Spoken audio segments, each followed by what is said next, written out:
Oi, gente, e aí, como vocês estão? Tranquilos? Aqui quem fala é o Lucas e bora pra mais um react nesse lindo canal.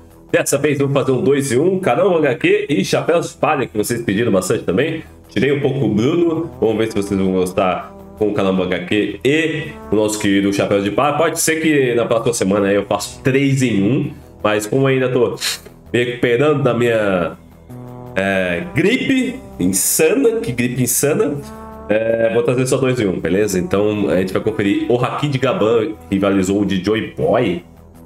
O poder de uma lenda pirata é totalmente insano. Ok, mas vamos ver o que nosso querido canal Mangá aqui. Lembrando que a gente já reagiu ontem ao vídeo do Cronosfera, então eu sei as coisas que vão acontecer. Só que muito provavelmente as teorias são totalmente diferentes. Então bora conferir o que o Evandro preparou. Go!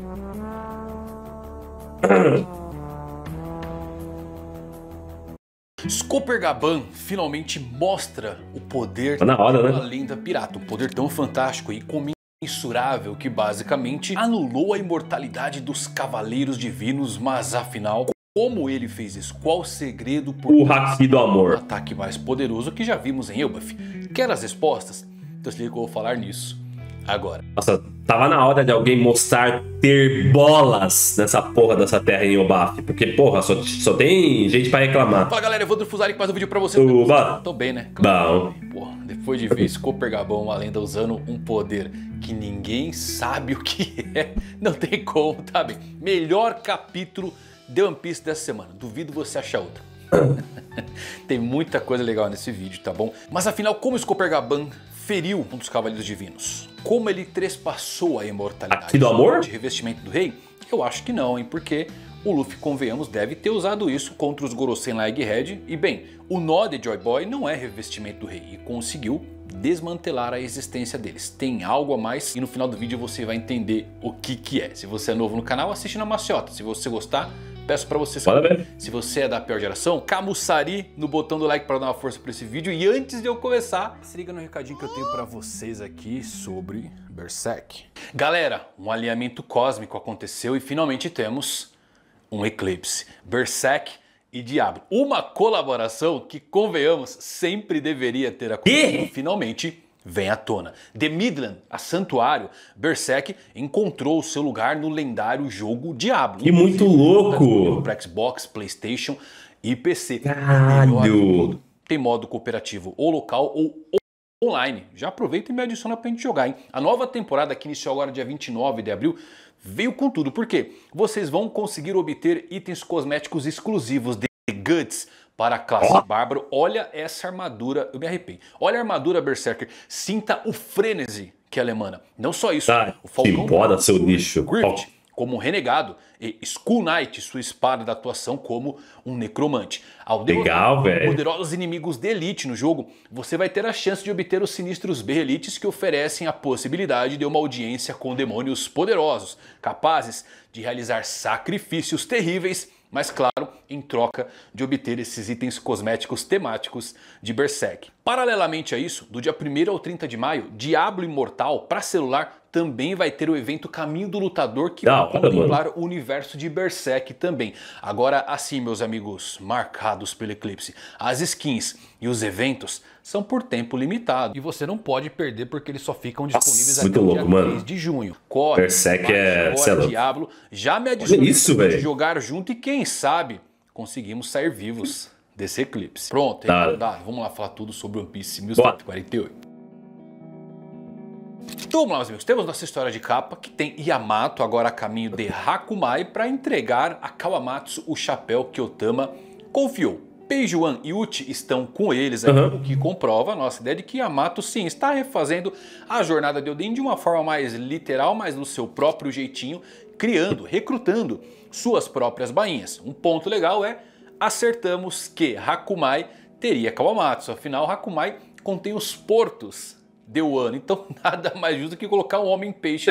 Muito possivelmente o Kiko vai estar em Ringo. Agora sim, essa história de capa eu acho que a revelação mais legal dela, ela é bem silenciosa, tá? Por quê? Surge na torre que está atrás deles. Aqui é o Oda mostrando como as fábricas estão sendo transformadas em castelos e tem os andaimes de construção. Então é basicamente o Oda mostrando que as fábricas estão sendo transformadas e o Wano está sendo reconstruída. Mas vamos ao que interessa. Nossa história, que começa com Gunko forçando Ronya, a pequena giganta, indo em direção a um penhasco, deixando todas as crianças tensas. Yuva avisa a amiga que ela está bem acima do submundo e grita para ela voltar, mas Ronya permanece muito calma, tranquilizando os outros. Está tudo bem, sem problemas. Porém, ao chegar na borda, a criança obviamente começa a tremer. A coisa que mais chama a atenção aqui é a arte. Sim, a arte desse capítulo foi um dos piores dos últimos tempos de todo One Piece.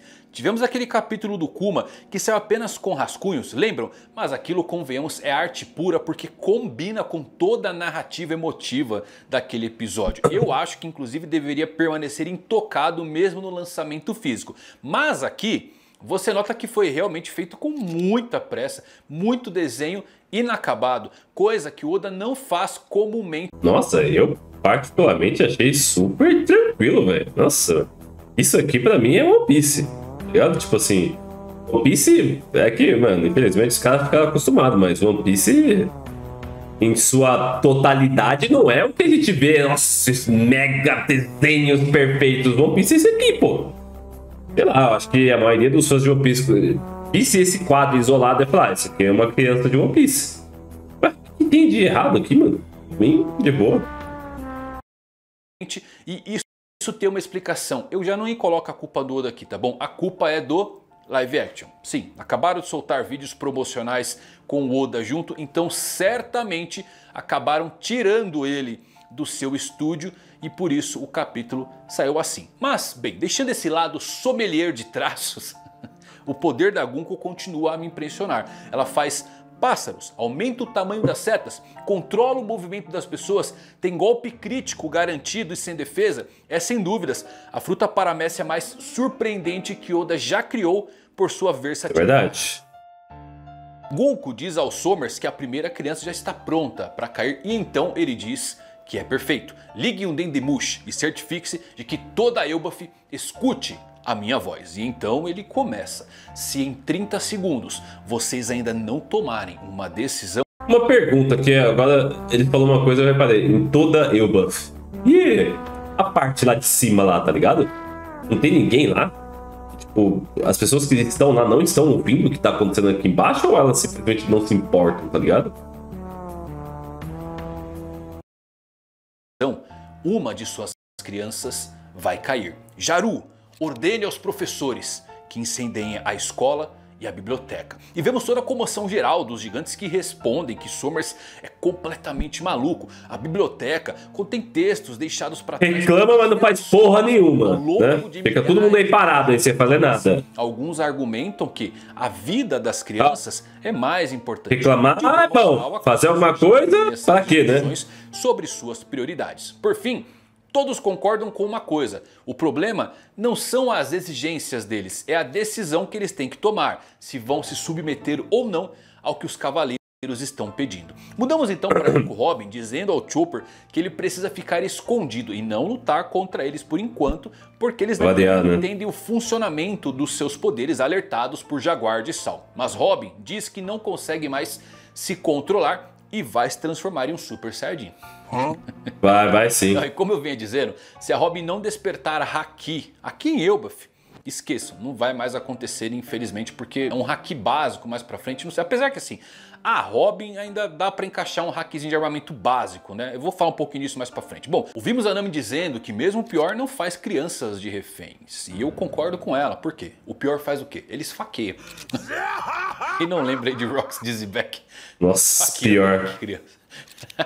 Ripley, Frank, os outros gigantes, então se mobilizam para ajudar as crianças e se dividem em grupos. Os Somers então continuam o seu discurso dizendo: quando vocês queimarem a escola e a biblioteca, garantam que nenhum livro sobreviva. Desejamos destruir sua cultura e a sua história. Isso é legal, foda. hein, galera? Porque lembrem que o Somers ficou bravo com o rei Harold mudando a cultura guerreira dos gigantes, o que dá a entender que o rei de Elbaf, ele fez isso para não entregar a força suprema para o governo mundial. Claro que confunde mais nós, né? O Oda é muito bom nisso, porque não sabemos de qual lado o Harold está no final das contas. Eu ainda acho que tem um dedinho da Madre Carmel, tá bom? No início das negociações pelo menos, e por isso que tem um círculo mágico na Sala do Trono. Mas o Harold, por fim, pode ter tomado uma decisão feita para proteger o seu povo.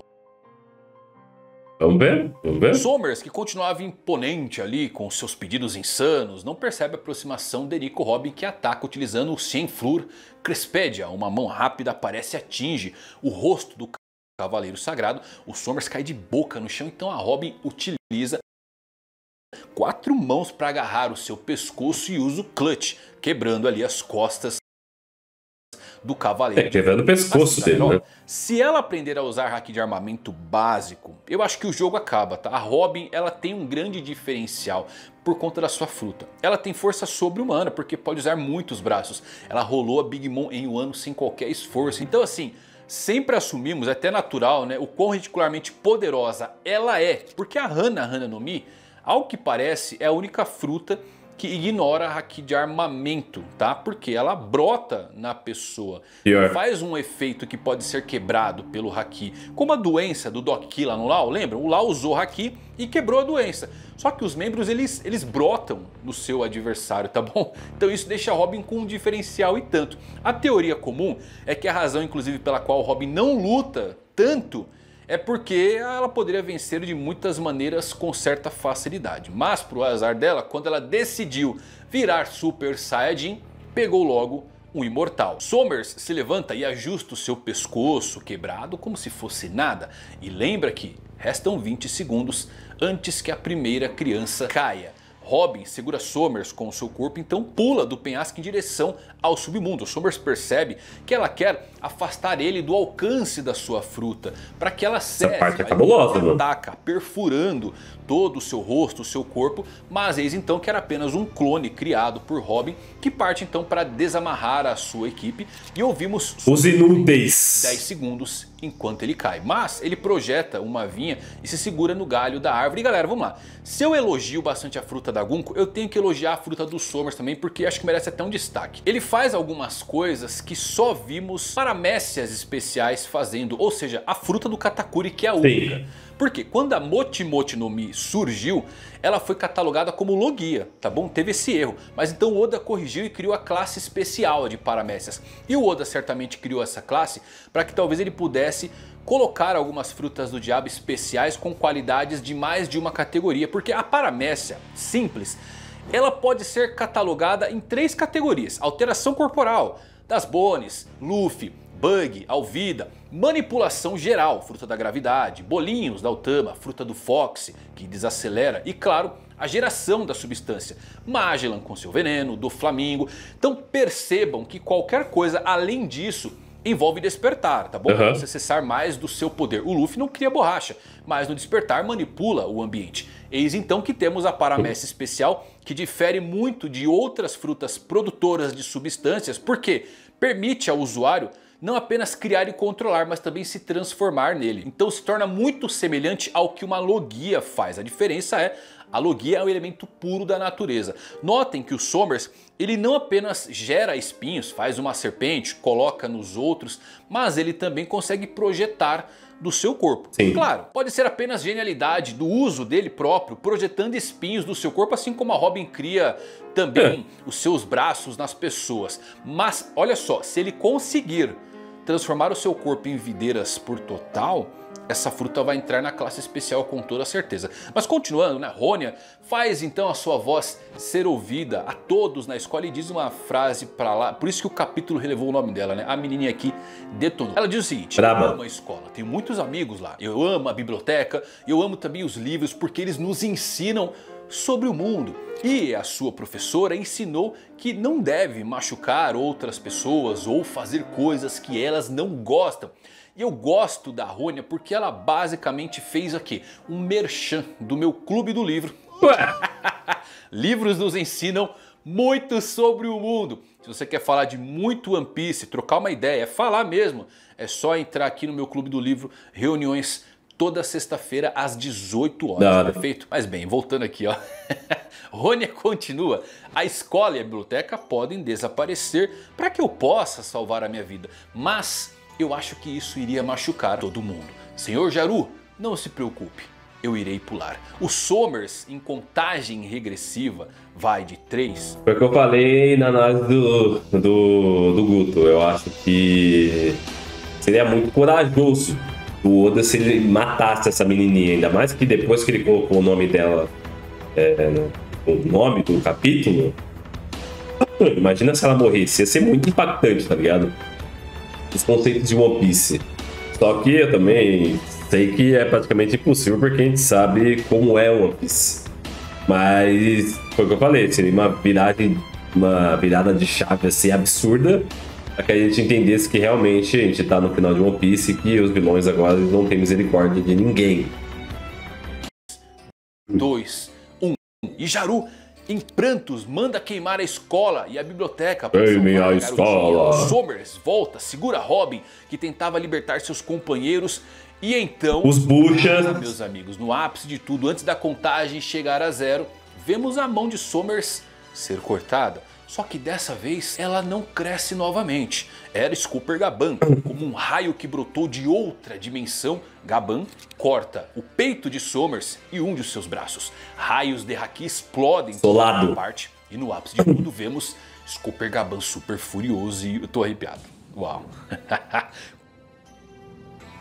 Como Gaban impediu a imortalidade? Vamos lá. Primeiro que Scooper Gaban e Somers podem ter uma história, tá? Já que o Somers ele reconheceu Gaban na hora. E isso provavelmente pode ser em God Valley, que é onde teorizamos que Scooper Gaban descobriu com seus companheiros como ferir os Cavaleiros Sagrados. Então o mais interessante é que o Somers reconheceu Gaban imediatamente, mesmo com sua mudança drástica de aparência desde God Valley. Apesar que, vamos lá né, um velho poderoso com 2 machados avançando na sua direção...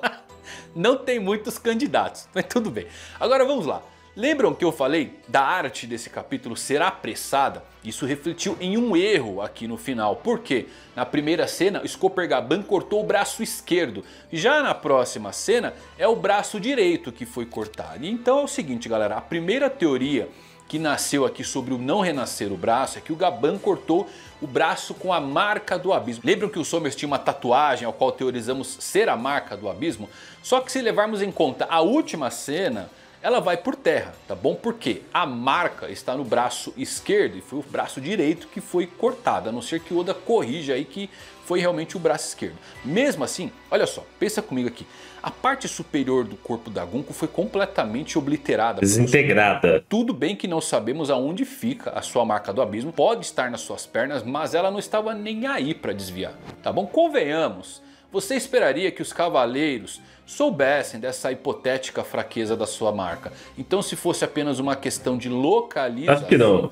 O Somers não ficaria surpreso se o braço não voltasse a crescer. Mesmo assim, dá para descartar completamente? Não dá para descartar, mas eu acho que tem uma certa dificuldade de ser somente a marca. O que poderia ser então? O machado de Scooper Gaban ter uma runa de Nika, o Deus Sol, o símbolo do reino antigo, poderia anular a marca do abismo? Cara, eu gosto disso aqui. A ideia de runas em Elbaf, bom, combina muito bem, porque é um conceito muito nórdico, muito viking. E você trazer Nico, Deus Sol... Até agora não foi mostrado nada sobre isso, velho. Interessante. Talvez o Scooper Gaban tenha um machado único. É bem legal, né? Agora sim, uma coisa é certeira, tá bom? Tem muita teoria que a gente pode colocar aqui. E uma coisa é certa. Tem haki envolvido para esse braço não crescer de novo. Não acho que seja apenas revestimento do rei. E por quê? Luffy em Egghead não fez nada contra os Goroseis. E supomos que o Luffy, ao não machucar alguém, ele já usaria algo que aprendeu para derrotar o Kaido. O nó de Joy Boy foi haki puro e desmantelou todos os Goroseis e ainda fez Imu se ajoelhar. Então tem que ser algo a mais. Eu gosto de um nível avançado e final, tá bom? Para o Haki em sua totalidade. Talvez a combinação de todos os Hakis para que se criar um novo. Lembre inclusive que ainda não vimos o Haki do Rei avançado puro, só ele sendo combinado. Então o Haki do Rei avançado ia ser legal. Agora olha que legal, Frutas do Diabo são a manifestação de alguém que deseja tanto uma habilidade que ela realmente se manifesta. E se você parar para pensar, essa própria ideia da Akuma no Mi está muito ligada ao Haki, né, para ser independente. Parece que os Frutos do Diabo se encaixariam em uma proto-categoria de Haki, como chamado aqui de imaginação, tá? E por isso que temos o conceito das frutas nascerem do desejo, enquanto o Haki vem da pura vontade. Mas vontade e desejo caminham de mãos dadas, né? Agora temos uma outra opção que é a Pedra do Mar, Kairoseki. Talvez alguma tecnologia antiga transformou o Haki em um material sólido, por que não? Condensando pirobluína, que é um elemento do mar com algo a mais. Não temos a teoria de que os poneglyphs são indestrutíveis porque contém Haki neles? Então se a Pedra do Mar tiver algum efeito semelhante, principalmente os machados do Gaban forem desse material, junto com sua maestria de Haki combinadas, pode ser que ele consiga quebrar a marca do abismo ou fazer ela parar de funcionar. Meu problema maior com o revestimento do rei sendo só isso, a única coisa, galera, é que assim, só o Luffy e o Zoro poderiam lutar contra os Cavaleiros Divinos, tá bom? Então eu acho que tem que ter algo a mais para dar margem para os outros membros conseguirem lutar, perfeito? Nessa hora. One Piece, o Haki tem um nome maior em japonês, é sempre chamado de a cor da observação, a cor do armamento, a cor do conquistador. E o Oda fez isso por uma única razão ao descrever o Haki tendo cor na sua nomenclatura, para misturar ele e criar diferentes tonalidades. Vimos isso inclusive com o Shanks desabilitando a fruta do Aramaki em Wano. Lembram disso? Aquilo foi misterioso pra caramba e é bem parecido com o que vemos aqui com Scopper Gaban. Eu acredito que o próximo estágio para o Haki está sendo configurado pelo Oda, tá bom? Depois da forma avançada, depois de revestimento, pode existir sim uma mistura e infusão dos três tipos de Haki. Eu acredito que o Haki é o contra-ataque perfeito para o demônio, o pentagrama, a marca do abismo, e isso explicaria por que a equipe de Roger e Shanks não tem usuários de Akuma no Mi e sempre acharam isso um tabu. Lembram quando acharam a fruta do Bug e os piratas do Roger estão falando: isso aqui que é uma fruta do diabo? Os caras achavam um tabu, ninguém tinha Akuma no Mi. E pode ser uma escolha especificamente para sobrevivência. E por acharem também um desrespeito à origem da ambição, da vontade, do Haki, contrastando bastante com o fato inclusive de nenhum ancião ou cavaleiro sagrado foi mostrado até agora usando o Haki de uma forma mais explícita. Interessante, né? Não que eles não tenham, tá? Mas em Egghead mesmo dá pra você achar uns quadros deles usando, mas não é uma coisa tão explícita, né? Eles confiam muito mais nos poderes demoníacos. Você vai ser imortal, pô! Possam utilizar de uma forma tão bem o Haki. Em troca de ter o poder demoníaco, pode ser que o Haki acabe sendo suprimido. Porque, bem, você tem um poder já cavalar com essas transformações, convenhamos. Agora, olha isso aqui que interessante. Lembra do Kamusari? Do Roger, do Shanks, isso é traduzido como partida divina. O Kamusari, ele é um nome que existe no Kojiki, que é o livro mais antigo do Japão, tá bom? Um livro sobre mitologias, e ele se refere à morte de um kami, a morte de um deus. Então, em One Piece, Kamusari pode criar um conceito de talvez ser o único ataque que pode machucar um ser imortal. E o Gaban usou isso daqui. Não, obviamente no nível do Shanks ou do Roger, mas o conceito por trás do golpe, tá? O Oda disse que o Shanks foi o único que conseguiu replicar a técnica do Roger com perfeição. Só que ele adiciona um ponto curioso aqui. Ele disse que o Shanks foi o único, enquanto os outros membros não conseguiram. O que infere aqui nessa fala é que eles tentaram copiar o golpe do Roger e talvez eles usem a sua própria versão em escala menor, adaptada ao seu próprio estilo de combate. De qualquer forma, bom, o Gaban ele usou o revestimento do rei. Podemos ver aqui pelo estilo dos raios de Haki que estão emanando, mas deve ter uma combinação geral e algo a mais, permitindo ir um pouco mais longe. E supondo que essa seja uma forma de Haki que somente usuários que não tenham Akuma no Mi poderiam dominar, olha que coisa legal. Poderíamos também ter a única exceção da história que possui um fruto que consegue utilizar isso de uma forma plena, Joy Boy. E esse seria o poder final do Soberano dos Mares. Um controle total do desejo e da vontade. Eu gosto dessa análise do Evandro, mas eu acho que, mano, nossa, tem hora que ele filosofa pra caralho e eu acho que se perde um pouco, tá ligado? Eu particularmente me perco um pouco, peço até Perdão. Mas eu acho que às vezes, tipo, puta, a desejo e a vontade são similares e bababá. Tipo, eu acho que às vezes eu me perco um pouco, confesso. Não sou tão fã dessa parte mais filosófica e tal. Eu acho que sai muito da base, mano, de uma obra de anime, tá ligado? Mas eu gosto, mas eu acho que às vezes dá uma viajada. A questão agora é, Scopergaban vai treinar os Chapéus de Palha? Se for só o revestimento do rei, lascou. Eu acho que os Cavaleiros Sagrados nem vão ficar para os Chapéus de Palha, pode ficar para os Revolucionários, tá bom? Mesmo assim é complicado, porque daqui pra frente é Cavaleiro Sagrado, 9, mais 5 Gorosei, mais Imu. Então tem que ter alguma forma dos Chapéus de Palha conseguirem lutar, tá bom? Pode ser o Kairuzeki, pode ser runas. Eu gosto da ideia de runas, porque simplifica um pouco mais. Runa não faz nem sentido, velho. Aqui tá envolvido, isso é certeza. Mas talvez tenha algum. Runa não faz sentido algum, tá ligado? Todo respeito. Teremos um novo time skip? O que você acha? Qual é a sua teoria de como Scopergaban conseguiu cortar um braço e ele não se regenerar? Coloque aqui nos comentários. Tá bora conferir o vídeo do Chapéu de Palha agora. Até a próxima. Bom, senhores, para finalizar, bora conferir o vídeo do nosso querido Chapéu de Palha, a força de Gaban, o segredo para derrotar os Gorosei e o segredo da fruta da Robin. One Piece 1148, Chapéu de Palha, go! Porra, é essa? Fala galera, Chapéus de Palha aqui, eu sou o Lipe e hoje eu vou trazer para vocês com minhas tranças especiais o review do capítulo 1148 de One Piece. Então se você curte o canal, não esquece de clicar no primeiro link da descrição para votar na gente no Prêmio Best. Vamos lá galera, dá essa força aí pra gente que é muito importante, tá? Assim como também o like e se inscrever no canal se você ainda não é inscrito. E agora, tal como Scopergaban, simbora pro review. Mudou? E antes do capítulo a gente tem a história de capa, onde Yamato segue em direção a Rokumai para entregar o chapéu ali especial de Otama para Kawamatsu. E eu sou o Scopergaban. Eita porra! No review do capítulo 1148, eu amassei todo mundo. Esquece o poder mágico, o novo haki, o demoníaco, o gigante, o lombrador, o devorador. Chegou. E a pergunta que fica é... Tu já foi pra Wano pegar o chapéu do Kawamatsu? Ainda não. E o capítulo abre dando foco justamente em uma das crianças que alguém falou aqui no último review como é inspirada. Inspirada em um livro sueco, obviamente nórdico, em que a gente tem uma garota chamada Ronja, e inclusive ela tem um grande senso de justiça. Ela é uma garota guerreira, independente, que tem autonomia, e parece que Eiichiro Oda certamente se inspirou no que está escrito dentro dessas páginas. Inclusive, a temática de livros e sua importância vai estar extremamente presente nesse capítulo. Será que é por isso que o Oda nomeia ele? Mano, será que tipo, não tem nada a ver, mano? O Oda nem conhece essa porra, velho. Assim, vamos imaginar um paralelo onde ele não faz a mínima ideia do que é esse livro e os caras não, porque o Oda se baseou e babá, mano. Existe esse mundo, existe. Se falar que não, mentiu.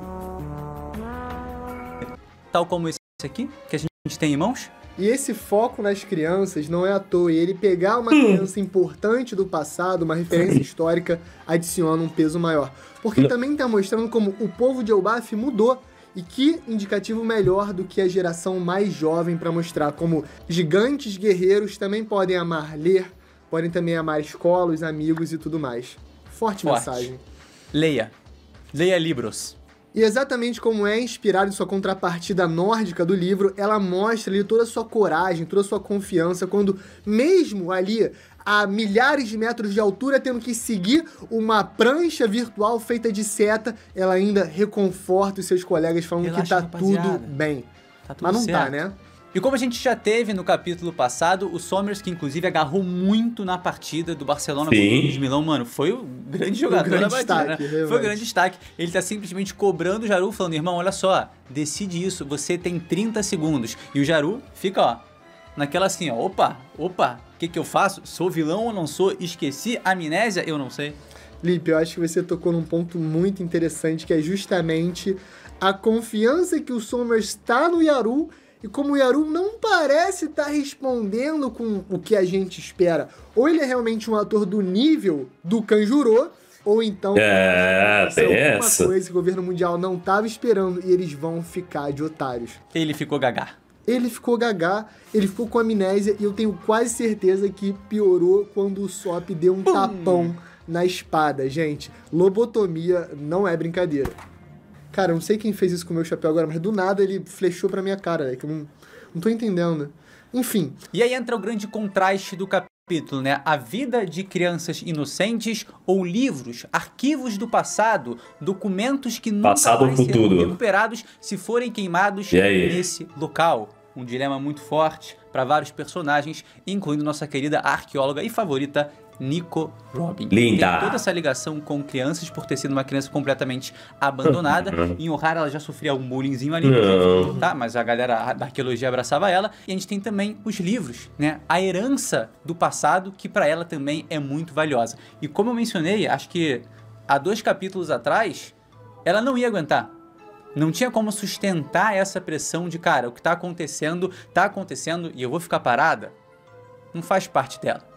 E ela vai pra cima. Ainda bem. Justamente, desde Alabasta, quando a Robin ainda é apresentada como vilã, a gente já sabe que ela tem um interesse particular por ruínas e questões arqueológicas. Só que no início isso fica reduzido ao Poneglyph, ao rio Poneglyph. Lá em Skype a gente descobre que todas as ruínas, todas as memórias históricas são hiper relevantes para Robin. Um dos guardas do anel chega e chuta uma ruína e ela já fica revoltada. Então imagina jogar fogo em todos os livros da história resgatados de Ohara, da terra natal dela. É um equivalente muito poderoso para ela ficar simplesmente indiferente. E claro, essa imagem de conhecimento histórico inestimável pegando fogo é uma tragédia que já se repetiu várias vezes na história da humanidade. Um exemplo da antiguidade, por exemplo, é a Biblioteca de Alexandria sendo queimada. E quanto conhecimento daquelas eras se perdeu para sempre que até hoje a gente não entende. E claro, um exemplo tão triste quanto, só que mais recente, seriam os queimando vários livros não aprovados pelo regime durante o início da Segunda Guerra e os tempos de terror do Hitler lá durante os anos 30. Então, toma aí mais paralelo que o Oda tá colocando vilões queimando livros. Oda Grêmio. E a gente vai para outra região de Elbaf que complementa todo o cenário, né? A gente tem um grupo ali ficando para trás para proteger, né? E segurar aqueles os inúteis pesadelos criados e os mais inúteis. Nossa. Enquanto isso, a gente tem uma galera indo pela Rota 8 ali para tentar salvar as crianças, mas eu diria para eles, estão um pouco devagar. Calma. Ripley, calma. Você viu quem foi ali na frente e você sabe que ele é gigante, mano. Muito maneiro como o Oda tá representando que vão chegar mais pessoas pra ajudar, mas ao mesmo tempo destacando a velocidade. Não vão. Vai ter aquela clássica imagem quando a luta acabar, ou quando, sei lá, os cavaleiros fugirem, aí vai chegar os gigantes. E tudo certo? Nossa, cadê eles? Vai ser o clássico. Eles vão chegar no final da luta. O único que vai chegar aí mesmo vai ser o Copacabana só. E olha lá, tá ligado?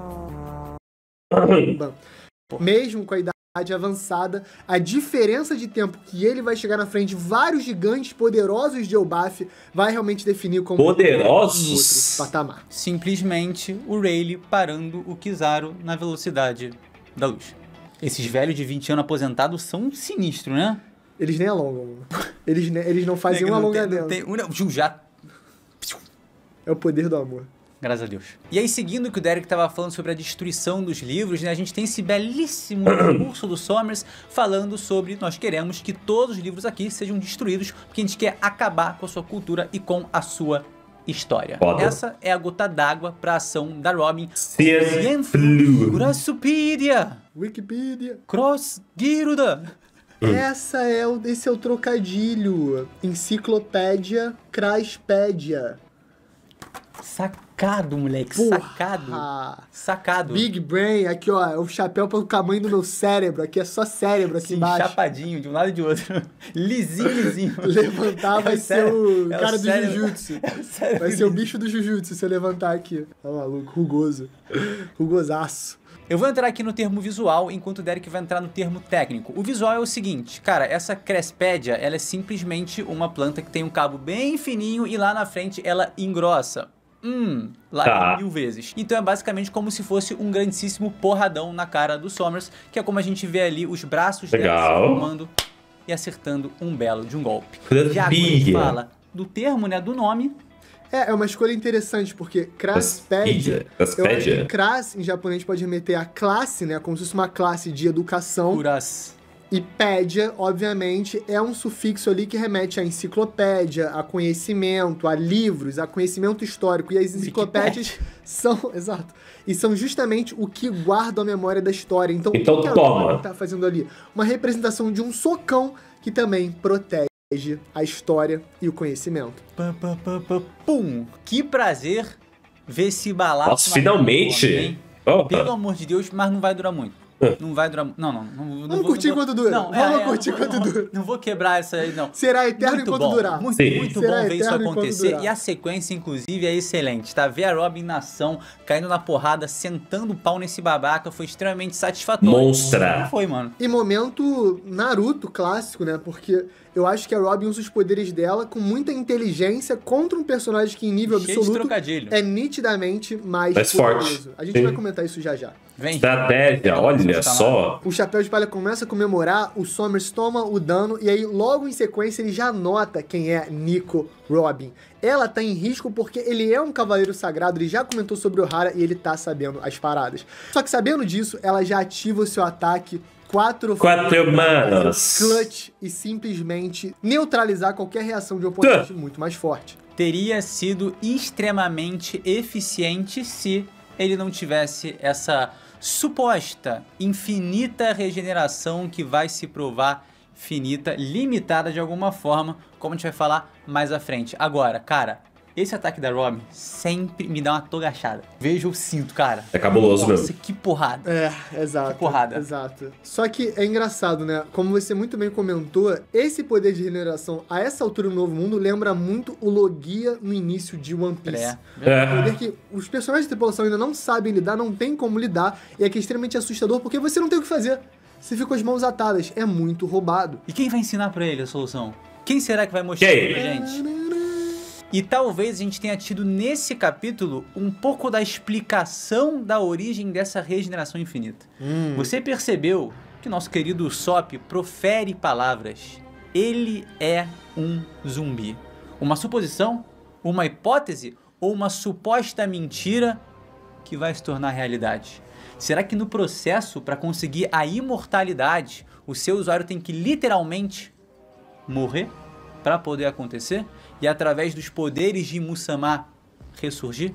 Por isso que o Mestre Saturno volta à sua forma morta? Legal! Isso bateria com a ideia de que eles envelhecem até certo ponto. O momento da morte biológica deles e depois de adquirir os poderes. Talvez isso explique a idade da Gun, porque ela parece ter muito mais avançada do que a sua aparência de uma jovem. E também explique porque o Garlin envelheceu até o momento que se tornou Gorosei.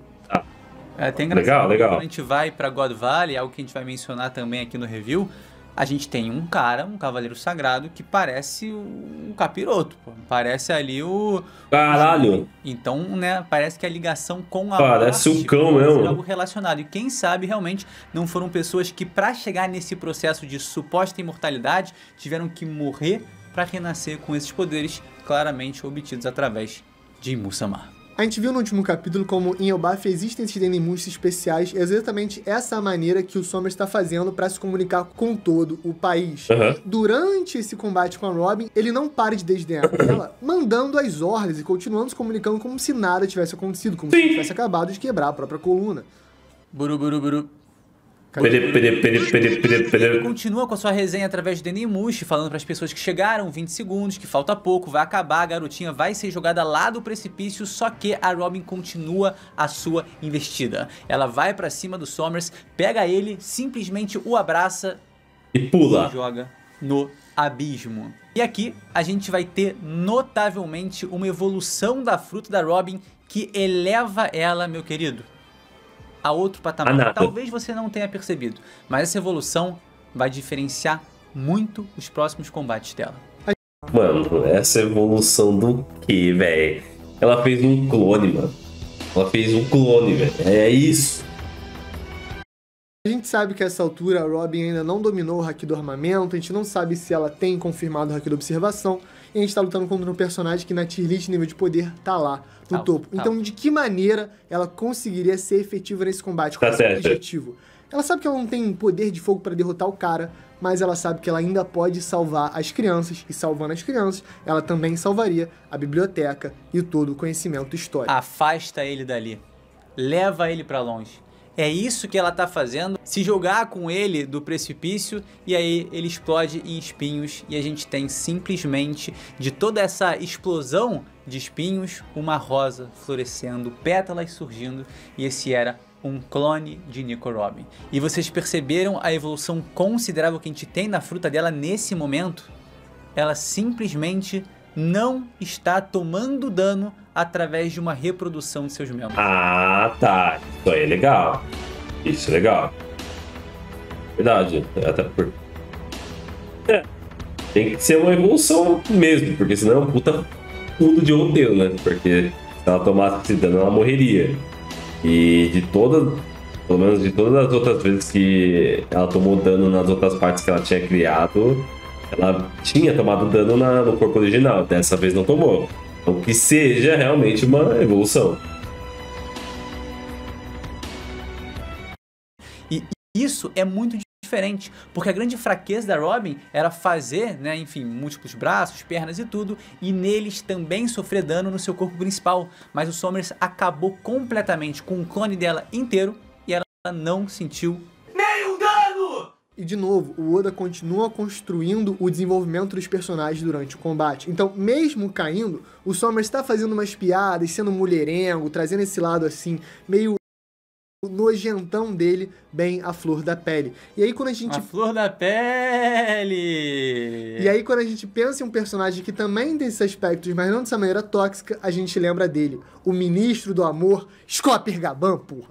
Falou de paixão, falou de emoção, tocou no homem. Quer fazer amor? Ligue pro Gabanzinho. Vou te lambuzar, te encher raquizinho. Que batida é essa que na balada é sensação? É claro que é o Gaban, meu irmão. Para mulher, menina, rebolada. Não, só uma mulher gigante. Eu sou o MC Gabão. Tranquilão. Tô numa boa, sou o MC Gabão. Se liga nessa, vem curtir, é gigantão. Não falo quem eu bafo, eu mostro meu irmão. Desce. A Robin tá ali tentando liberar os chapéus de palha, mas aparentemente Os inúteis, né? não a permitem cortar de maneira simples. E enquanto isso, Somers está caindo até aqui. Tal qual um Homem-Aranha feito de espinhos, ele liga a teia lá no alto. Do nimbigo. Saiu do... Eu tô me segurando pra não fazer umas piadas escrotas. Obviamente, o Somers tinha uma solução pra isso. Ele não ia simplesmente ser um personagem que não tem nenhuma maneira de se segurar. Mas deve ter um limite essa fruta aí, né? Claro. Tem ela que ter, não né? A ideia certa. Ela não estica 38 gomos. Exato. Ela estica... O que ela estica. Então ele consegue se segurar, Ela não estica 38 de pegar. o que na prática deixa o Chapéu de Palha no mesmo lugar. Continua a sequência dos reféns e ao mesmo tempo Dos inúteis. não consegue libertar nem Jinbe, nem Brook, nem Usopp, nem Nami. O que nos leva ao clímax do capítulo. Que é quando o Somers tá falando, Jaru, decide. E ele faz essa cara aí, pô, de quem não tá nem entendendo. E claro, a gente tá vendo ali, acompanhando o discurso da Aronia, todo muito bonitinho. E a gente tem inclusive um gigante ali que fala, ei, Aronia, ela é minha filha. Ó, Aronia, a filha do ladrão. Tá preocupado pra caramba, hein? Nossa. Mas não que ele seja mal, né? Porque os chapéus de palha também são ladrões, enfim, roubaram tudo lá de Skype, enfim. E o Hiruruki, Hiruruki. na época de Shebek. Essa é a sequência do clímax emocional do capítulo, quando a Aronia, ali andando na prancha, né, prestes a enfrentar o seu destino, que é a morte, simplesmente tem coragem de falar o quanto ela ama exatamente o que os inimigos Essa parte foi bem da hora. estão querendo destruir. A biblioteca, os livros, as memórias que os professores deram e seus ensinamentos. Ronya é uma aluna perfeita e uma criança perfeita que deixa Nami e todo mundo que ama seus próprios filhos de Elbaf completamente em choque com a brutalidade da situação. Sabe o que eu acho incrível aí, cara? O Oda, ele escreve muito bem, cara. Ele tem controle do que o espectador vai sentir. Por que eu tô falando isso? Ué. Cara, terminou o capítulo, todo mundo, a Aronia é a melhor criança. No capítulo 1147, a gente terminou ele, todo mundo, cara, o Kron é o brabo, beleza, mas a Aronia é a melhor criança. A Aronia tocou o coração de todo mundo com 3 falas. E agora quem ele vai usar das 10 crianças que estão ali pra ser que vai ser sacrificada? A Aronia. Porque ele sabe que com um pouco ali que ele mostrou dela, já estava criando muito na gente. Então nesse momento, com a Aronia sendo usada como refém, pesa muito, né? Pesa muito e Demais. cria um Não, carinho. pesa muito porque ele construiu durante esse capítulo o desenvolvimento da personagem. Antes a gente não sabia quem que era a Ronia. Eu não sabia nada. Só sabia que ela era bobinha assim, mas eu não sabia nada. Nesse capítulo a gente teve todo o desenvolvimento dela, a frase que ela disse, e aí a gente começou a se preocupar com ela. Mas antes disso eram só 10 crianças, velho. De Elbaf. Desculpa, mas é isso. Maior por ela, meu irmão. Pra mim, essa aí, cara, MVP do arco. Gold. Com certeza. Sem contar...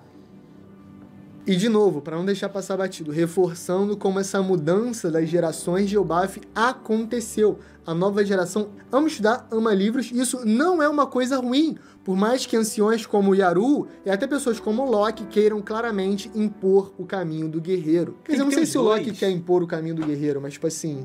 ele se mostrou crítico, sim, né? sim, essa sim, ideia sim.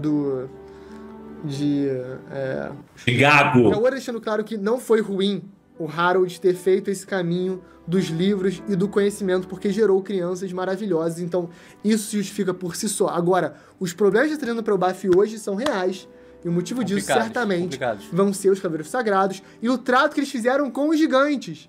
Quem são esses gigantes, Lipe? Nem eles lembram, porque o Yaru está com amnésia. Oda gênio, gente, olha que coisa brilhante. Reconhecendo o cenário que ela vive, a Aronia fala que eu sempre tive sorte. Vai ficar tudo bem. A contagem regressiva chega a 2, 1 e a decisão do Yaru é tomada. Ange, coloque fogo na escola. Com lágrimas nos olhos, com peso no peito e não na consciência. Yaru-sama! Esqueceu. Esqueceu. Gente, olha só. Eu sei que a gente pode estar soando estranho, mas só para elucidar os fatos, vamos relembrar. Loki e Rei Harold tiveram algum confronto, algum entrevero, e aí centenas de gigantes morreram no processo, só sobrando o Loki e o Yaru. O Yaru fala que viu o Loki matando o próprio pai, e aí por causa disso o Loki foge e 6 anos depois ele é preso e retornado ao Elbaf pelo próprio Shanks. Desde então a gente sabe que o Loki é um grande vilão e o Yaru é visto como um ancião muito confiável porque ele é a pessoa que manteve Elbaf junto. Agora no presente a gente ainda tem a impressão que o Yaru pode estar envolvido nos Cavaleiros Sagrados porque a gente sabe que o Sommers conhecia o Harold e tem alguma frustração com o Harold, e agora ele falou diretamente com o Yaru, dando a entender que ele queria que o Yaru completasse alguma parte de um plano que a gente ainda não entende. Só que o detalhe sobre essa conspiração perfeita é que o Yaru está de fato com uma espada na cabeça. A gente não sabe se ele teve alguma comunicação com os Cavaleiros Sagrados nesse período desde que ele tomou a espadada. Talvez um plano de vários anos esteja chegando no fim, porque o cara simplesmente esqueceu do plano. Porque o Oda ama amnésia. E se você não lembra disso, deixa que eu não tive amnésia pra te lembrar que ele usou amnésia com a Big Mom, ele usou amnésia com o Sabo, ele usou amnésia com outros personagens também. Assim, é uma teoria. É só uma teoria. É uma teoria. É só uma teoria. Não é confirmado, mas é uma teoria fuerte. Eu diria tão forte quanto um gigante de Elbaf. Não que eles sejam muito fortes. É. Que isso? Não faz porra nenhuma. Dory Brog nível Gorosei. Dory Brog, sim. Dory Brog só. Pelenaldo ali, pô. O resto é só Por que a figurante. gente tá batendo essa tecla? Porque o Yaru tá mostrando uma emoção genuína. Ele realmente parece estar muito afetado. Eu Será? falar que ele não é vilão. Eu também. Eu consigo, assim. Ou real. que ele esqueceu que ele é vilão. Ou que ele esqueceu que ele é vilão, ou que ele não é vilão e acabou, não é vilão. Beleza, a gente tava julgando ele. É. Tudo bem. Tudo bem. Mas coisas indicam. Mas a gente é bom nos traidores, cara. A gente tem faro bom pros traidores, cara. Confia, Todo arco galera. a gente crava um, pô. Confia, galera. Eu acho que ele tinha um plano em mente, mas a espadada e o Usopp bater na espada deu uma amnésia nele e a gente vai entender esse Fortaleceu. plano no futuro. Vai ser uma gag genial. Mas por enquanto não tem nada pra rir, porque eu, Scopper Gaban, cheguei em cena. Não existe mais solução. A Andy dá a ordem. A gente vê Jaguar de Sol completamente destruído. Chopper preocupado e na Robin escorre uma lágrima de frustração. Dor pelo que vai se perder, por toda a herança do seu país que ela tanto lutou para defender. A gente tem que entender... Nossa, a mãe da Robin era linda, hein? Caralho. Todos aqueles livros. E agora o país que deu a vida por essa garota tá recebendo a vida dessa garota pelos livros que eles tentaram proteger. Então é um movimento muito forte da Robin. É um sacrifício enorme, só que ela não conseguiu. Ela simplesmente estava impossibilitada de agir, porque o Sommers voltou, agarrou ela com os espinhos e o que restava ali era literalmente, abraçado nos poderes do Sommers, sofrer, pô, chorar. Mas não, porque chega como um rolo sorvo, passando o rodo, moleque. Detalhe, toda a ação de mérito do nosso querido Scopper Gaban dá pontos ao Sanji. Sempre vai dar. Tudo que o Gaban fizer de cara, ele é brabo, Que agenda é essa? vai dar uma projeção Que agenda é essa? Vai dar, é experiência XP passivo? Esse aqui, ó, abraço Um esquerdo, Pokémon Redes mata Piratas, e o outro ó. leva os... Nossa, o que tem a ver, filho? Também, a projeção, o nível ali, meu irmão, Não. potencial. Tá aí, ó. E o Rayleigh Tá aí. aumenta o Zoro. Com certeza. Agora, Nossa. focando na ação, Não. a gente tem que falar. Toda a sequência é espetacular. A gente vê o rastro de poeira porque o Gaban é rápido demais pra estar em tela. E aí, quando o Sommers se dá conta, ele já perdeu o braço. Mas ele percebe que aquele dano não foi normal. Não é normal, porque não tem nenhuma regeneração ali. Detalhe, o braço esquerdo dele foi arrancado. No último painel, virou o braço direito. Rolou uma amnésia. O que é sensacional é que logo depois de cortar o braço do Sommers, o Gaban fala há quanto tempo? E o Sommers como? Scopper Gaban? Mano, ficou em choque, Eu velho. lembro de você. E não é uma Eu boa lembro. memória. Não é uma porque boa ele memória. está em pânico. E aí, no último quadro do capítulo, ele toma um dano em cheio, Outra machadada. focando na cara determinada e Legal. poderosíssima de Scopper Gaban, completamente sério. Ele brincou esse tempo todo, brincou Tava com o Luffy, relaxado, brincou com o Zoro, tava de boa. mas agora acabou a brincadeira. Passaram Até os dos pesadelos limites. eram engraçadinhos. Esquece. Ele não é só um dos piratas. Que bom, velho. Ele é um pai de Elbaf. Ele é um pai com um filho em perigo. E o Oda sempre... Não, e que bom que, tipo assim, não ficou meio que um alívio cômico também, tá ligado? Tipo, o cara... ele é da tripulação do Roger, mas... só dá risadinha e tal, aparece aqui, aparece ali e tal. Não, o cara é brabo, igual o Rayleigh, velho. Tem que ser brabo, caralho. sempre coloca no mangá como é sobrenatural o poder de paz protegendo suas crianças. A Rônia foi protegida simplesmente pelo maior protetor de Elbaf, que também é o ministro do amor. E o que os Cavaleiros Sagrados são? Os bostas. Inimigos do amor, supremacistas, Bostas. elitistas, cruéis, raciais. Inimigos do amor é foda. né? Queimam livros. E diga-se de passagem, o Scopper Gaban, tal como a Robin, tem profundo conhecimento e entendimento da importância das palavras que estão escritas ali, cara. Ele reconhece não só a importância disso pro futuro, Tamanho da cabeça da Robin? mas também o esforço de Ohara, que teve suas terras dizimadas, completamente destruídas, por simplesmente querer descobrir a verdade. Verdade essa que vai mudar o mundo. Então o Gaban, meu irmão, ele tá com o peso ali, ó, do futuro, tá com o peso do passado por ser um pirata do Roger, tá com o peso do presente por estar ali e simplesmente poder salvar as crianças e, óbvio, mano, enfiar a porrada nesses otários que são os Cavaleiros Sagrados e também ensinando os Chapéus de Palha como dar esse dano. Exatamente esse o próximo desenvolvimento, o próximo passo a seguir. Agora, sabe o que seria muito interessante? Eu acabei de pensar. A gente já tem a expectativa do Gaban ensinar para principalmente Luffy, Zoro e Sanji, que são os maiores combatentes do bando, como usar essas habilidades para derrotar os Cavaleiros Sagrados. Mas, perante ao Gaban agora, a gente tem Chopper, Robin, Brook, Jinbe. Que não vão servir de porra nenhuma e vão ficar amarradinho igual uns bostas. E Nami. Será que algum deles não pode aprender essa técnica e também Moleque, ajudar? Imagina, O único que poderia é o Jinbe, só. eles aprendem, não sabem ensinar, e aí a galera mais fraca do bando sabe como fazer. Zoro, Luffy, Nossa, Sanji, isso seria não, muito pô. bom. Mas sabe que seria muito bom? Porque eles são tão fortes que na força bruta eles vão dar um jeito. Pô. O Luffy vai zunir um Cavaleiro Sagrado. Vai engolir um. O Zoro vai picotar um Cavaleiro Sagrado. A gente vai torrar um, mano, até virar osso. Assim, brincadeiras à parte, acho que seria maneiro, poderia ser um momento ali de ter um power-up. Provavelmente não vai acontecer, mas o fato é que a gente já tava batendo essa tecla há muito tempo. O Gaban se encaixa perfeitamente no molde de novo mestre pro Chapéu de Palha, até porque a gente já teve Rayleigh e faltava a outra asa do Rei dos Vai Piratas. ser legal. Agora eu tô sentindo um cheirinho, sabe de quê? De fechamento de primeiro ato de Elbaf. Isso. Verdade. Não tá Lipe. parecendo que esse arco inicial da ilha tá se fechando? Só que a gente ainda tem todo um espaço pra preencher, todo um plot com o Loki pra trabalhar. Sim. E também, claro, ali, né, cara, o mundo celestial. É verdade. Que é o que pra mim mais interessa depois daquele incrível mural. A gente não pode esquecer, em um ano, o Luffy tem uma trajetória meteórica até de fato enfrentar o Kaido e ser completamente derrotado. E a gente tem toda uma nova parte do Chapéu de Palha se preparando para um confronto futuro. Isso não parece que vai acontecer até agora em Elbaf, mas é normal em arcos grandes a gente ter uma espécie de reset ali no meio. Então, isso a gente tá chegando no final dessa primeira parte, faz muito sentido. Cai os primeiros Cavaleiros Sagrados, convocam os próximos. E quem Será? serão os próximos? Será que é Shamrock? Será que Barba Negra vai estar envolvido? Eles vão só Será que fugir, só. Garland, pessoalmente, vai enxergar isso como o projeto de vida dele? Não. E precisa ser concluído para a guerra final de One Piece? Tudo tá em jogo. Agora tem uma pergunta. Derek, meu querido amigo, o Somers é de que família? Da família Shepard, igual o Júpiter. Júpiter, perfeitamente. Ele é o mais poderoso dessa família, certo? Sim, E o que ele se transforma? numa minhoca gigante. E quem é que tá atacando os caras da família Shepard? O devorador de montanhas. Com uma minhoca gigante.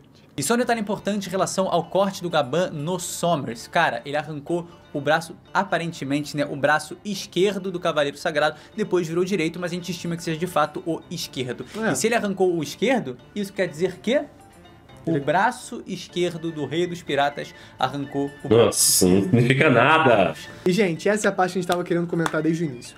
Isso remete justamente ao flashback de God Valley, porque isso confirma um lugar que tinha os Cavaleiros Sagrados, tinha os Copper Gaban e que teve uma porradaria insana.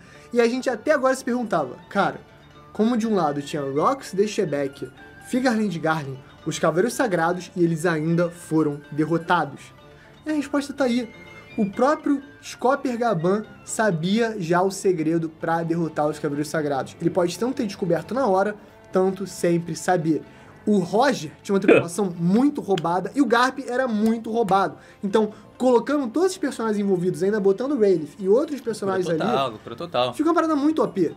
Foi ali a maior concentração de nível de poder da obra desde provavelmente a Guerra do Século Perdido, pô, é fato. E assim, pra ser bem sincero, né, cara, Somers ou qualquer que seja o outro Cavaleiro Sagrado que tava lá presente sem ser o Garland, era a raspa da bosta, pô, de God Valley. Não tinha nível de poder. Era um cocôzão ali no meio, Qualidade. pô, não era nada, tá ligado? Era Não um, tinha era, nível de poder era pra lidar. pouco. Tipo esses gigantes aí de Obaf, tá ligado? Como a gente tá vendo agora. O Scopper Gaban, que é o terceiro da tripulação do Roger, irmão, tá macetando esse cara. 30 anos depois. É, velho, 38 anos aposentado, e o depois. outro lá imortal, cheio de sacanagem, de bagulho, assim, não existe comparação. A galera de God Valley tava ali num nível muito, muito, muito elevado. Bravos. E esses Cavaleiros Sagrados que a gente tá enfrentando agora, se é que todos estavam lá, algum talvez não estivesse, tal, etc, mas beleza, eram, mano, base. Eram base ali, base baixa. Os caras que estavam presentes, as principais figuras, eram muito acima. É. Muito acima. Então isso pra mim confirma duas coisas. A primeira, os Cavaleiros Sagrados não vão ser os vilões finais de Elbaf. Eles não têm nível de poder, porque se o Gaban a Se essa chegar altura... o Shamrock, aí já começa a mudar, né? Exato, tem que no Esses mínimo aí, chegar o Shamrock. Se o Gaban a essa altura tá conseguindo dar esse dano no Somers, e aí ele possivelmente vai ensinar pro Luffy, pra galera, vai ficar muito difícil pra Gunko e pro Kirin fazer essa diferença. A segunda coisa é que os próximos vilões que vierem vão estar acima do nível do Gaban. Por quê? Porque simplesmente não tem como o Gaban solar todo mundo. Senão vira One Gaban Piece. E aí não dá. Então eu tô achando... Ou não vai vir mais ninguém. Sherlock, ou o Simples assim. Garland, ou algum personagem top tier que a gente nem conheça Não tem ainda. nível acima do Gaban, cara. O Luffy solo Gaban, Lipe. Figarland Shonks, Figarland Garland são potenciais adversários pro fechamento de Obaf. Sim. Ou, eu acho que Apostar na surpresa seria apostar... Seria legal. Lança Barba Negra, Cavaleiros Sagrados. Vale lembrar que o Barba Negra tava ali ligando pro Lafite falando, pô, tu tá do ladinho de Maria Joe aí, fica ligado, vamos colocar nosso plano em ação. E a gente sabe que ele quer ascender nos patamares, ele já queria virar um rei legítimo, ele já queria poder... Seria legal, hein? Virar um Tenryubito. E quiçá, por que não um Cavaleiro Sagrado pra tentar virar Gorosei e depois roubar o trono de Imu-sama. Então o caminho natural do Barba Negra na sociedade, nessa hierarquia que a gente vê no mundo de One Piece, meu irmão, ele tá, ó, indo. Eu acho que ele não quer fazer certinho assim, não. Alpinista da... Eu acho que ele não quer fazer igual ele fez antes. Você é um Shichibukai, você é um Yonkou, agora você é o Cavaleiro Sagrado. Porra nenhuma, ele só quer bater de frente agora e que se foda. Red Line subindo lá em cima, ele quer. Então poderia ser possível a gente aparecer aí, mano, com um Lafite chegando no meio de Elbaf do nada, summonado pelo capeta. O Van Auger tem a Akuma no Mi do teleporte. E se é uma maneira de conseguir teleportar o Barba Negra, e aí vem o Shamrock pelo abismo, tem várias maneiras deles aparecerem. Só que o interessante aí, vocês não podem esquecer isso. O Figarland Shamrock e o Figarland Garlin têm um interesse especial em Elbaf. Isso eu acho que tá ficando bem nítido pela história. E quando os outros cavaleiros não conseguirem garantir, eles vão ficar um pouquinho mais desesperados e um pouquinho mais abertos a receber ajuda de qualquer. Vamos ver. Quem é que vai aparecer cheio de poder com um trato que vai ser letal? Maru Sharodei. Barba Negra, ele sabe o que ele tá fazendo. Eu acho que ele tá indo passo a passo para conseguir usar Elbaf de poder de barganha com o governo mundial. Se ele virar pro Shamrock e pro Garlin falar, eu consigo entregar Elbaf para vocês porque eu sou um Yonkou e com poder de Cavaleiros Sagrados a gente derrota Luffy e companhia, eles vão querer, eles vão topar. Acabou a obra também, né, caralho? A gente reforça a possibilidade de um flashback do Shebek, a gente reforça a aparição do Shebek em Elbaf há tempos atrás e essa possível participação do Barba Negra envolvendo tudo, fazendo talvez o que o Shebek quis fazer com o Elbaf, mas não conseguiu. Então, cara, todo um novo cenário se constrói para chegar numa segunda parte da Terra dos Gigantes. Porque até agora, os principais pontos ali, mural, mundo celestial, a gente tem o Loki, a fruta dele, tudo isso falta muito e parece que o arco já tá culminando para ser fechado. Se fecha uma primeira parte, se inicia uma segunda, e aí, meu irmão, pode até ter um time skip pequenininho aí dentro, uma semaninha assim passou, lá fora aconteceu do Barba Negra alavancar e tudo, irmão. Loucura, e galera, loucura. Se você chegou até aqui, talvez essa seja a maior sabedoria do review. Pensa aqui comigo. Qual foi a maneira que se resolveu o flashback de God Valley? A ilha desapareceu. O Imu-sama provavelmente usou uma arma ancestral e simplesmente desapareceu com a ilha do mapa. A gente sabe que tem várias conexões a God Valley agora, tanto do Somers e Gaban, quanto o próprio flashback do Loki que lembra do Rox de Shebek. Se a gente reviver God Valley de uma maneira em Elbaf, faz muito sentido que agora que o Gorosei e o Imu têm em suas mãos Vegapunk e York, a Mother Flame e também a estação de energia capaz de processar esse poder, faz tudo que o timer dessa ilha, né, do mesmo jeito que você tinha a gaiola em Dressrosa, do mesmo jeito que um ano ia cair o Onigashima, agora seja um golpe final. Eu acho que não. Que vai acabar com o Elbaf. Acho que não. O famoso recurso ticking clock ali, né? Tá vindo. Alguma coisa externa tá fechando. A gente tá na parte 1, fica esperto pra, da parte 2 pra parte 3, a gente ter o flashback de God Valley mais incorporado, e aí levar a gente pra parte 3, que vai ser o timer de Uranus em Elbaf. E o que vai ser isso? O Apocalipse, Ragnarok, vai ter que acabar tudo, gente. Aqui, ó. Elbaf tá só acabando. Aqui, ó. Elbaf tá só começando. Sabe o que é isso? O que é isso? Ovo do Roger. Tá saindo isso aí, velho. Já cravei com o Gaban, O Elbaf tá só começando, galera. O ovo do Roger é gigante. De onde é que ele veio? Uma cloaca da Terra gigante. dos Gigantes. Perfeito.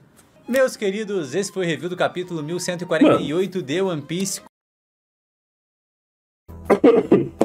Você já pararam pra pensar que se talvez esse ovo do Roger não seja porra nenhuma e até hoje os caras ficam comentando sobre isso, velho? Ai, meu Deus do céu, velho.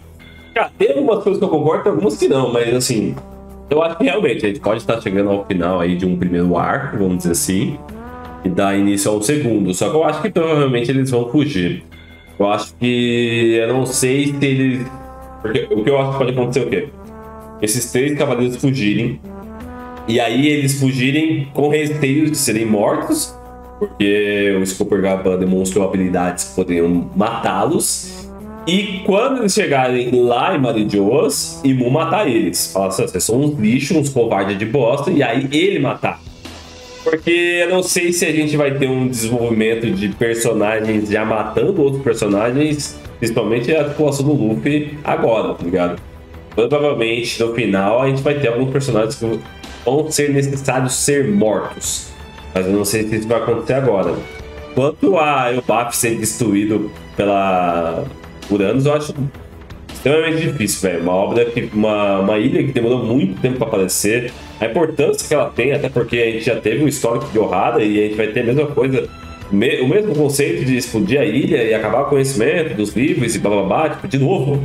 Então eu acho que ficaria repetitivo e eu não sei quais seriam todas as vantagens pelas quais isso seria feito na obra. Então eu acho que isso dificilmente vai acontecer. Mas ainda tem muita coisa para acontecer em Elbaf. Todo o desenvolvimento da história do Loki a gente não sabe ainda. Vamos ver o que vai acontecer com esses Cavaleiros Reais, se eles realmente são tão poderosos assim, ou se vão ser derrotados agora. Bastante coisa. Bastante, espero que vocês tenham gostado. Beleza? Então é isso. Beijo, fique com Deus. Tchau.